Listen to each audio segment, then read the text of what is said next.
حضرات گرامی، تلاوت کردہ آیات کریمہ میں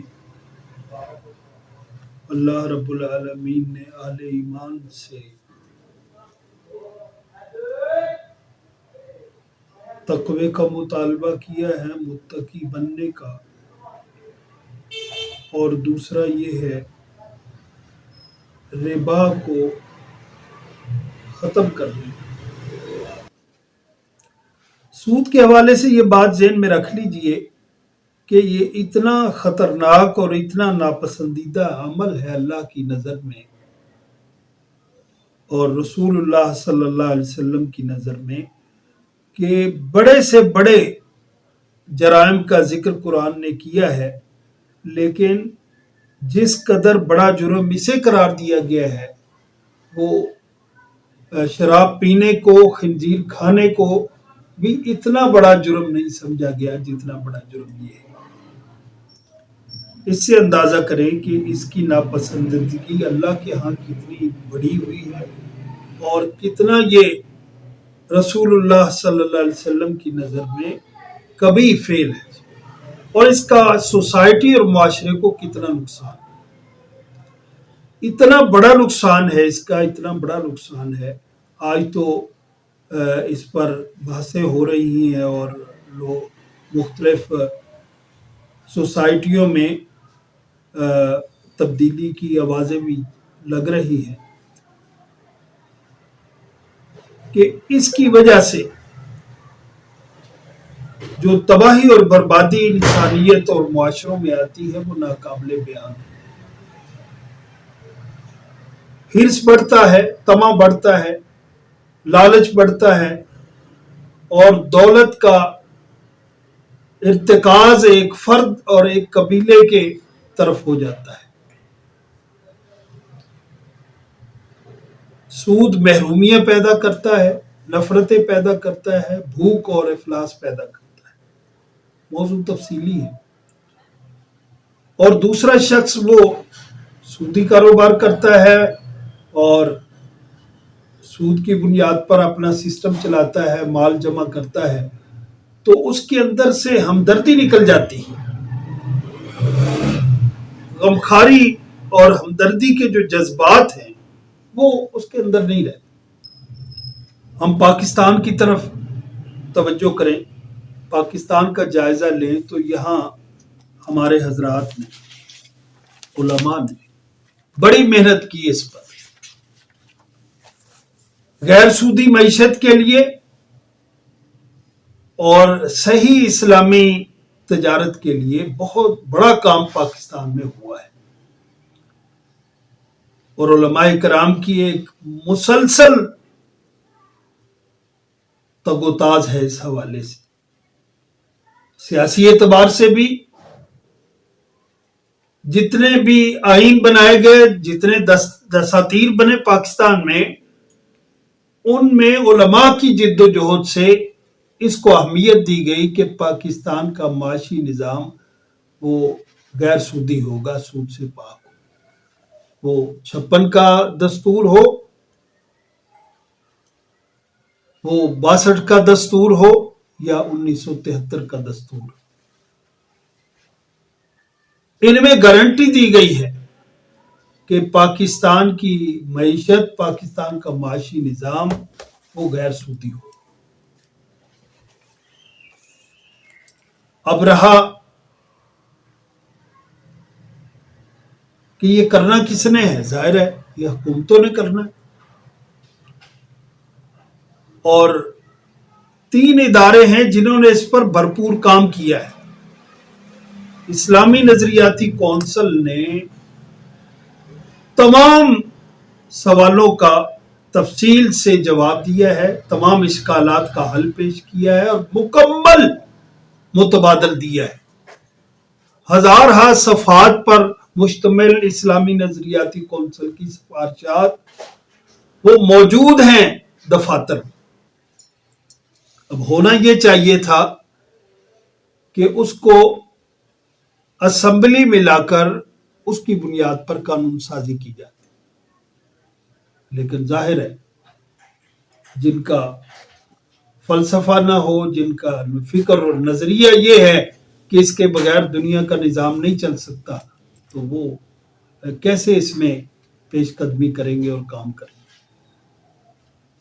اچھا، اسی کے ساتھ ساتھ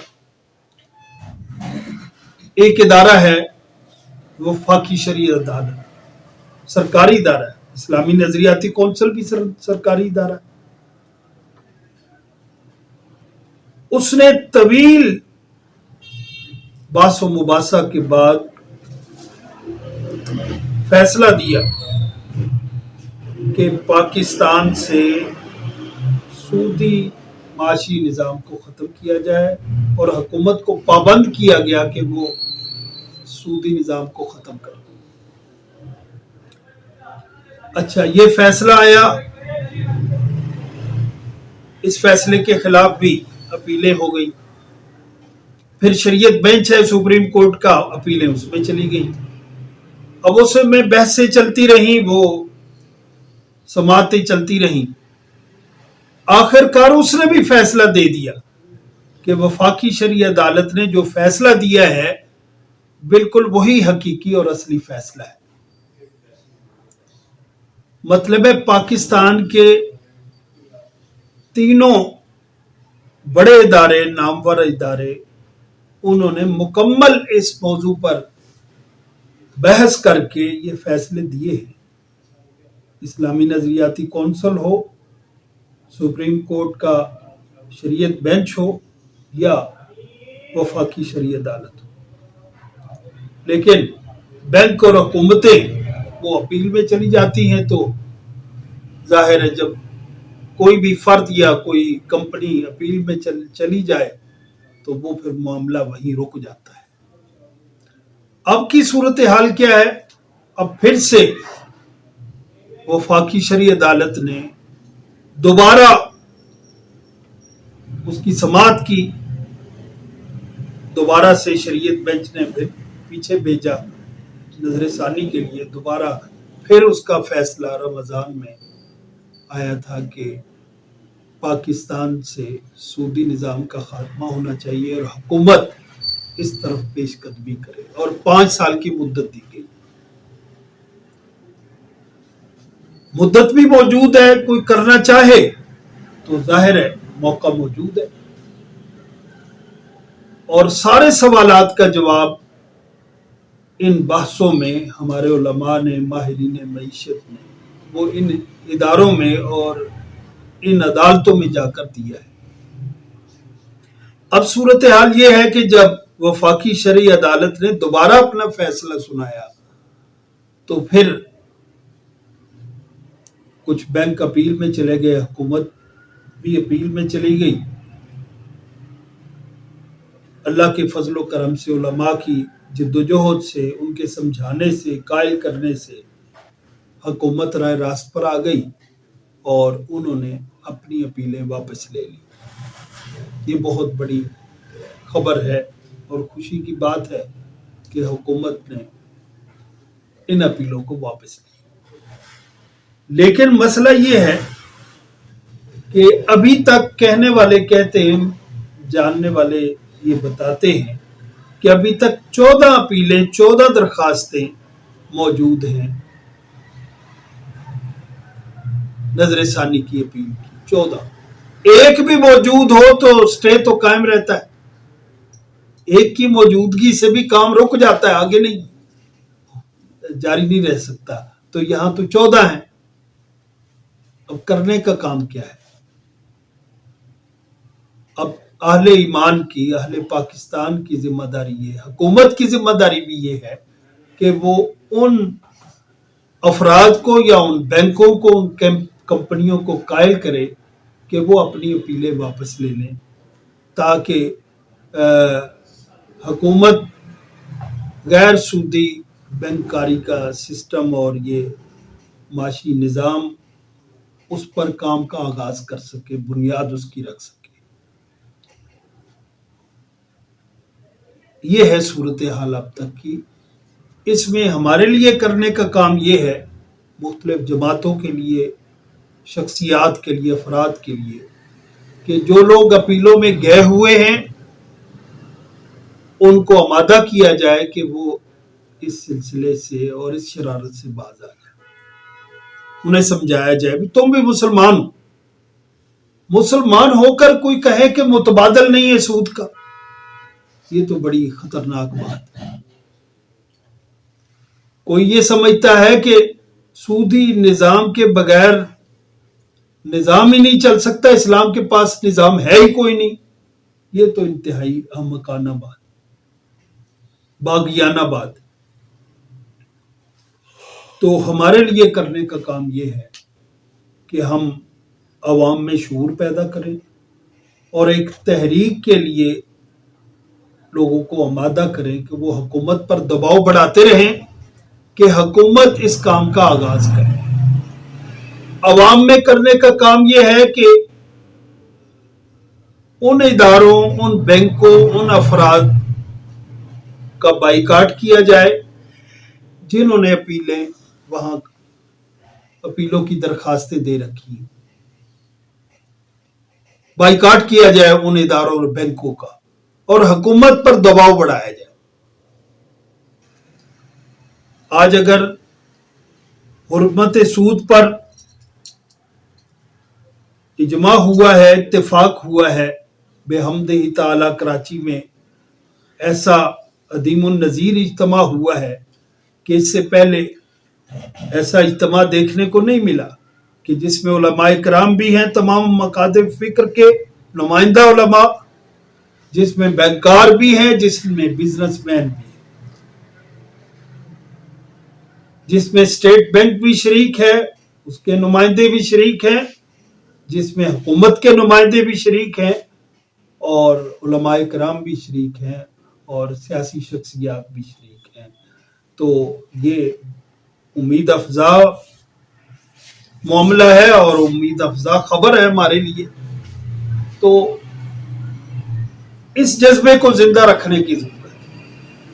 علماء کرام اپنے خطبات میں اس کو موضوع بنائے اور حکومت پر دباؤ بڑھائے، ان بینکوں پر دباؤ بڑھائے جنہوں نے پیلے کا قائم رکھی. اگر وہ پرائیویٹ بینک، ظاہر ہے سرکاری بینکوں نے تو واپس لے لیے پیلے. اب جو پرائیویٹ ادارے اور بینک ہیں جنہوں نے اپیلیں دائر کر رکھی ہیں، ان پر دباؤ بڑھانے کی ضرورت ہے. عوام کا دباؤ آئے گا تو توقع ہے انشاءاللہ وہ اپنی اپیلیں واپس لے لیں گے. وہ اپیلیں واپس لیں گے تو پھر انشاءاللہ العزیز پاکستان میں غیر سودی معاشی نظام کا آغاز ہوگا، معاشی سسٹم شروع ہوگا اور ہماری تجارت اور ہمارا یہ سسٹم سود سے پاک اصولوں کے مطابق چلایا جائے. ایک مسلمان اگر یہ کام نہیں چھوڑتا تو قرآن نے تو بڑا عجیب فیصلہ دیا ہے کہ وہ اگر عقیدہ رکھتا ہے کہ متبادل ہے ہی نہیں اور اس کو جاری رکھنا لازمی ہے سودی معاشی سسٹم کو، تو وہ تو مرتد ہو جاتا ہے. اور اگر وہ مجبوراً کر رہا ہے عقیدہ اور اس کا یہ نہیں ہے تو ظاہر ہے وہ باغیوں میں شمار ہوگا.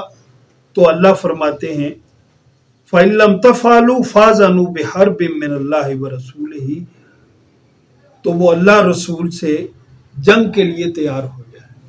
تو یہ جنگ کس نے کرنی ہے؟ یہ اسلامی حکومت نے ایسے لوگوں کے خلاف کرنی ہے. اگر تو وہ بالکل سودی نظام کے عقیدے کے اعتبار سے حامی ہیں، عقیدہ ان کا یہ ہے کہ یہی نظام ہے جو جاری رہنا چاہیے اور اسے جاری رکھنا ضروری ہے، تو وہ تو ظاہر دائرہ اسلام سے نکل جاتے ہیں.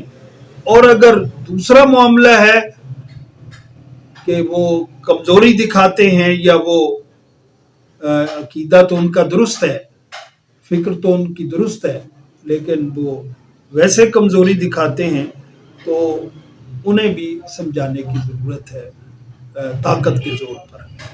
اللہ تعالیٰ اس تحریک کو اپنی بارگاہ میں قبول فرمائے. یہ جو جذبہ بیدار ہوا ہے، حکومت کو اللہ تعالیٰ توفیق دے کہ اس نے وعدہ کیا ہے غیر سودی سسٹم کو لانے کا، تو اللہ تعالیٰ اس کی مدد بھی فرمائے اور ہمیں اس کا مؤید بننے کی توفیق دے، ہمیں اس کا پشتیبان بننے کی توفیق دے.